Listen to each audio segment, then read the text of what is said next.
سلام و درود، حالتون چطوره؟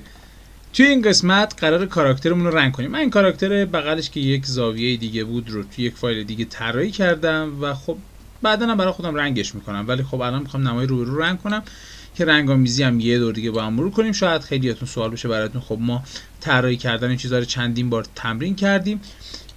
من بحثی که دارم اینه که توی این قضیه میخوایم یک پروژه عملی انجام بدیم، یه مقدار دیگه پیشرفته تری داره و یک سری کارهای باحال قراره انجام بدیم که متفاوت میشه. بهتون قول میدم یک آموزش خیلی خفنه.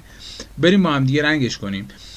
اگر از بچه‌های قدیم کانال باشید میدونید که من کلا سبک رنگ کردنم با سلکت شیپ نیست، با خود کرییت شیپه و این یک مسئله‌ایه که قبلا اگه ویدیوهای قبلی رو نگاه کنید اشکالاتش رو گفتم. سلکت شیپ یک سری مشکلات به وجود میاره، مثلا وکتورامون رو تبدیل به چند تا میکنه، خطوط رو به مشکل میذاره و کلی داستان دیگه که من ترجیح میدم با سلکت شیپ رنگ کنم. بریم به رنگ‌آمیزی رو بپردازیم. میایم توی لایه هامون از پایین ترین که این لگ رایت هستش یا فوت رایت و هر چیزی که راحتی انتخاب میکنم و رنگ رو بهش الحاق میکنم، هر رنگی که دلم بخواد. بعدا اشکالات رو قراره دونه دونه بررسی کنیم با هم دیگه. اینجا تا اینجا من قراره یک استروک رو داشته باشم و از جا بعد استروک نداشته باشم که اونو با هم دیگه حلش میکنیم. برای این کار با سلکت شیپ انتخاب میکنم، حالتش رو میذارم روی بولد، یعنی هم استروک داشته باشه هم فیل داشته باشه. رنگش رو از اینجا انتخاب میکنم. خب این پا یه رنگن، من از این پا الهام میگیرم رنگ فیل رو و رنگ استروک هم همینطور. یک بار برای اولین بار من کریت شیپ رو میزنم روی این شیپ و میخوام ببینم سایز استروکش مناسب هست یا نه. میزنم و میخوام ببینم که سایز، به نظر من سایز استروک خوبیه ولی یک مقدار بزرگتر باشه، سایز مثلا 5 باشه به نظر من بهتره. کریت شیپ رو میزنم. خب این از این پا. بعدا اشکالات رو باید برطرف کنیم. مثلا اینجا الان اومده بالا دیگه، ما نمیخوایم تا این بالا بیاد. اشکالات همش قابل حله. بعد این یکی پا هم خب قطعا به همین شکل رنگ میکنیم. رایت اچ بک. خب دست پشت. خب رایت هند بک. بریم با هم دیگه رنگش کنیم. من رنگو انتخاب میکنم، اون قسمتی رو که میخوام رنگ کنم. ببینید توصیه من اینه که اول کل رو رنگ کنید همیشه و برای این کار من ببینم رنگ کل عملا میشه این.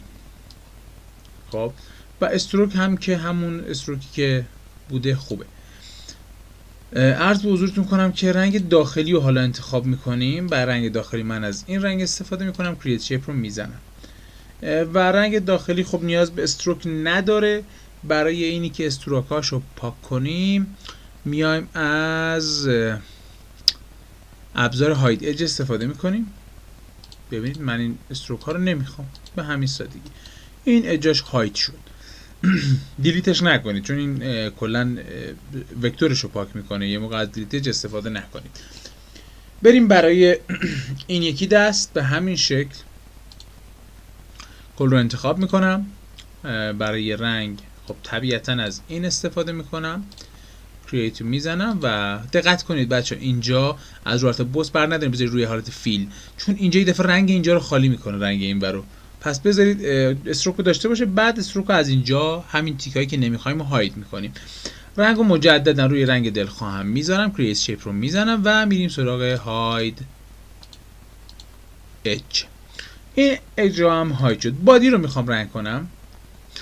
میام نگاه میکنم ببینم بادی من به چه شکل رنگ شده. خب اول همیشه یک نگاه کلی بندازید، یک آنالیز انجام بدید. مثلا اینجا ما یک وکتور توی طراحیمون کم گذاشتیم، بریم درستش کنیم. همیشه اینجا جاهایی که اشکالاتتون رو باید برطرف کنید. خب من ببینم این اتوولد من خاموش بوده. ببینید اتوولد من احساس کردم اون صدایی رو که باید بچسبه نداد و اسنپ نشد. اتوولد رو که روشن کنم میبینید اون صدا رو داد و چسبید. بسیار عالی. و یه نگاه کلی دیگه میندازم به کل شکل و میبینم که همه چیز رواله، فقط یه مقدار اینجا تنظیم نبود. خب من کل رو انتخاب میکنم. برای رنگ از حس میکنم همین رنگ دیگه یه جورایی. خب انتخاب میکنم، create shape رو میزنم و کلش رنگ میشه. دوستان من توصیه میکنم که الان اگه نگاه کنم اینجا خب نمیذاره من برگردونم، بادی رو خاموش میکنم و اول رنگ ها رو استفاده میکنم. میام با نگه داشتن شیفت این پوینت های مربوط به این قسمت رو انتخاب میکنم که این قسمت پایین جدا بشه. من این قسمت پایینی که جدا کردم میام خب طبیعتا هم رنگ اینه، از همین استفاده میکنم و create shape رو میزنم. حالا که create shape رو زدم بعد بادی رو روشن کنم، میبینید یک همچین حسی رو داره انتقال میده. یک اشکالاتی هم اینجا قطعا به وجود میاد توی بین پا اون چیزا که برطرفش میکنیم. بذارید کار تموم شه. من ببینم یه بار دیگه شکلمو. بله هاید اج رو بزنم، من اینا رو نمیخوام. این از هاید اج و دوباره شما مخفی شو. اینجا دو تا لپ خوشگل داره و اینا خب طبیعتا دیگه فیل خالیه دیگه، نیاز نداره که چیز دیگه استفاده کنیم. این از دو تا لپاش. طبیعتا رنگ این هم یک رنگ سفید هست. create shape رو میزنم و فقط هم فیل، نه بیشتر. بسیار عالی. الان اینا هم پر شد. روشن میکنم. اونجا یک قسمت رنگی مونده که باید هم رنگ این پایین بشه. شاید هم پررنگ تره، به نظر من پررنگ تره، پس من از رنگ پایین استفاده نمی کنم. سلکتش میکنم، میام و از این رنگ استفاده میکنم. اینجا یه مقدار خب تیره تره، فرق میکنه. من بوش رو روشن میکنم، create shape رو میزنم. خب طبیعتا این داخلش هم پر شده و من از hide edge استفاده میکنم و اونجا رو اصلاح میکنم. ببینید که یک فرم اولیه رو به خودش گرفته و بریم برای ادامه داستان. left edge front. دست چپ بله جلو. ببینید ما میتونیم بکشیمش این دست چپ جلو رو، میتونیم که بدونیم که بکشیم همون رو کپی پیست کنیم. از اونجایی که حالا من میگم نریم سراغ کپی پیست، سریعا شروع کنیم برای کشیدنش دیگه، به رنگ کردنش. create shape رو میزنم و قسمت داخل رو هم خب طبیعتا از این الهام میگیرم. create shape میزنم، hide edge رو میارم و کار تموم میکنم. right هم همینطور خیلی سریع داستانش رو جمع میکنیم. شما هم سعی کنید تنبل بازی در نیارید دیگه، کارو خیلی حرفه‌ای جمعش کنید. هاید اج رو میزنم و به همین راحتی. خب بریم سراغ ببینیم دیگه چیا داره. یه چشم داره. برای کشیدن چشم من باید اول اون لایه بزرگی که زیری تر از همه است رنگ کنم. خب طبیعت میام اون رو رنگ میکنم. create shape رو که میخوام بزنم دیگه فیل میزنم. من اینجا استروک ندارم اصلا. خب برای بذارید ببینم چشم من، من قرار شده کپیش کنم چون چشم دیگه اینجا وجود نداشت، پس من باید بعدن اول بذارید اینم رنگ کنم. من یک رنگی رو الهام بگیرم. من داشتم دنبال اون یکی چشم میگشتم ولی ظاهرا هدف من این بوده که کپیش کنم. خب I left بله درسته، میشه I right. خب I right هم که طراحیش کردیم، دقت کنید که اوریجین رو نگیرید، خودش رو بگیرید و بیاریمش اینور. بذار ببینم جاش درسته. بله جایش چشم درسته، این هم اینجا باشه و ماوس رو داریم اینجا دهن. من یک رنگی که مربوط به دهن هست رو انتخاب میکنم. میتونم از بین خودش انتخاب کنم یا از همینا. من از همینا بهتر انتخاب کنم، رنگ درست در میاد. دیگه چیز دیگه که مونده ابروهان، که ابروها رو هر جفتش رو من انتخاب میکنم. دوست داشتم من بعدن موقع ریگ یا هر کار دیگه دوست داشتم نیاز رو جداش میکنم از هم دیگه. این رو و رنگ همینه، هیچ نیازی به تغییر رنگ نداره. حالا من میرم و این عکس رو میخوام خاموش کنم، بادی رو روشن کنم، لایش رو بادی من مطمئنم خاموشش کردم. شکل من کشیده شد، یک مقدار نامنظمی های مربوط به خودش رو داره. این نامنظمی ها بهتره که رفع بشه.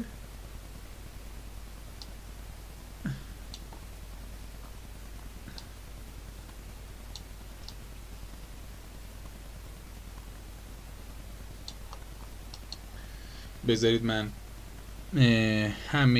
همین لایه بادی رو خاموش کنم، عکس رو بیارم و این رو روی خود عکس اصلاح کنم. من این هندل ها رو همینجا هم فعال کنم.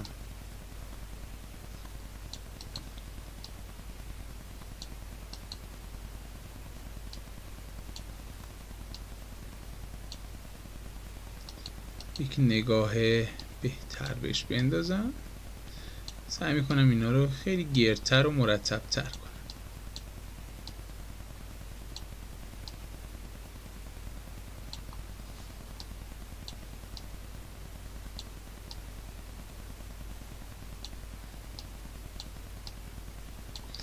خب هر چیزی نقطه مربوط به خودش باشه بهتره.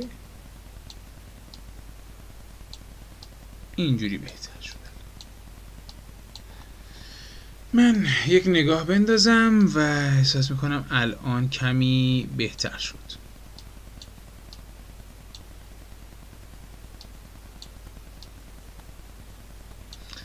خب الان دقیقا رو خطای خودش، یعنی کاملا مثل همون شکل.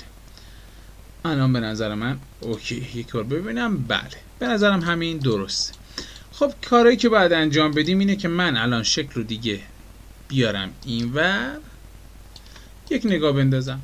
خب رنگام کمی فرق میکنه که خب مشکلی نداره، شما میتونید با دقت بیشتر رنگا رو انتخاب کنید. من الان همین رنگو میپسندم. دست جلو رو من در حالت عادی هاید میکنم.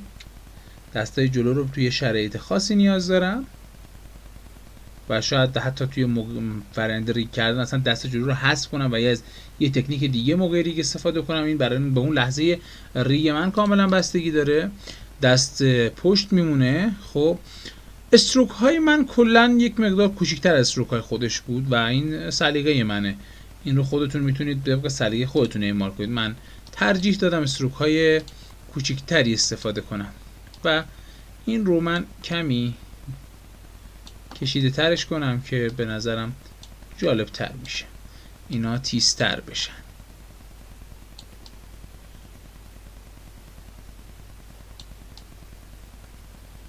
خب الان به نظر من شکل من رنگش خیلی خوبه و یک سری اشکالات وجود داره که باید برطرفش کنیم با هم دیگه، به شکلمون یکم جون بهتری بدیم. من اینجا توی این پایه خب میبینید اینجا پایه تا اینجا اومده ولی شکل من این تو قسمت بدنش قاطی شده اینا با هم دیگه. چه کار کنیم که این مشکل برطرف شه؟ میام برای که این مشکل رو برطرف کنم خب یکی یک پوینت اینجا و اینجا میذارم، یکی یک پوینت هم اینجا و اینجا میذارم. خب دوستان ادج این وسط رو هاید میکنم. خب ببینید ادج این وسط رو نمیخوام. خب حالا چه کار دیگه که میکنم؟ میام ابزار لاین ویدو انتخاب میکنم. اوه چقدرم سنگین و قدرت زیاد. مگنت ریدیوسش هم کم کنم. خیلی سنگین و عجیبه. ببینید این رو میتونم اینجا خیلی تاثیرش زیاده. بذارید هنوزم نیاز داره من کمش کنم. میذارم 0.2. خب ببینید اینجوری به نه 0.2 هم خیلی کم زیاده. بذارید بذارم نیم. حس میکنم این بهتر و معقول تره کمی. حتی اینجا هم کمی. ببینید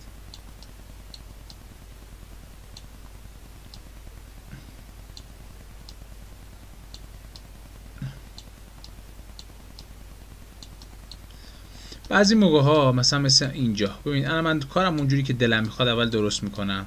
خب بعد بهتون میگم میخوام چیکار کنم. الان مثلا باب میل من نیست اینکه اینجا انقدر تغییر کرد همه چیز. یه پوینت اینجا میذارم، پوینت های این قبل تر رو کمی بزرگترش میکنم، از جایی که خودم میخوام کوچیکش میکنم. میبینید این پوینت ها رو یه مقدار تغییر میدم. مثلا بذارید من یک پوینت هم این وسط بذارم. میبینید برای اینی که یه دفعه رو همه یه چیزا تاثیر نذاره. ببینید الان خیلی راحت میتونم این تغییرات رو بهتر اعمال کنم. خب این هم همینطور و اینجا هم تاثیر و اینجا برگرده به حالت قبل خودش. این پوینت ها هم یه مقدار کوچیک و بزرگ جاشون رو تغییر بدیم با هم دیگه طراحی بهتری داریم. خب الان میبینید بزنیم رو بادی باشم که مشخص بشه. الان شکل من منتها توی سایز کوچیک‌تر، بگه شما استروکتون رو بزرگتر کنید دقیقاً میشه خود این. ولی کلا تکنیکش رو خواستم بهتون یاد بدم چجوری این کارا رو انجام میدن. هر سری یک نکته یاد بگیرید خب توی طراحی خیلی بهتون کمک میکنه. یک بار الان موقع رندرگیری چک میکنم ببینم این فرم سرش درسته، اینا درستن، این دقیقا مثل خودشه، چشمان، این زیر گونه ها و رنگ پایین همه چیز مثل خودشه. اگرم دوست داشته باشم من استروک رو میتونم کلن به سایزی که خودم دوست دارم تغییر بدم مثلا. خب ولی من الان ترجیحم اینه همین استروک سایز کوچیک بهتره. چیز دیگه ای فعلا راجع به رنگامیزی فکر نمی کنم بمونه. من یک بازدید نهایی انجام بدم و رنگامیزیمون هم تموم شد. من یک زاویه بغلم داره که توی حالا انیمیشن قراره ازشون استفاده کنیم به احتمال زیاد. اینا رو من خودم دیگه رنگ میکنم، دیگه نمیخوام تو ویدیو وقت شما رو تلف کنم. و بعد از اینی که اونم رنگ کردم توی ویدیوی بعدی میخوام یه ریگ مرتب کنم، احتمالاً یکی دو قسمت ریگش طول بکشه که یه ریگ تمیز و شاید هم بیشتر چند قسمتی طول بکشه که یه ریگ تمیز در بیاد. بعدش میریم یه انیمیت قشنگ باشه انجام میدیم، یه سری کارهای باحال که فکر نمی‌کنم جای دیده باشید آموزشش رو. ویدیو رو لایک کنید و کانال رو حتما سابسکرایب کنید. ویدیوهای قبلی رو حتما از دست ندید. خدا نگهدار.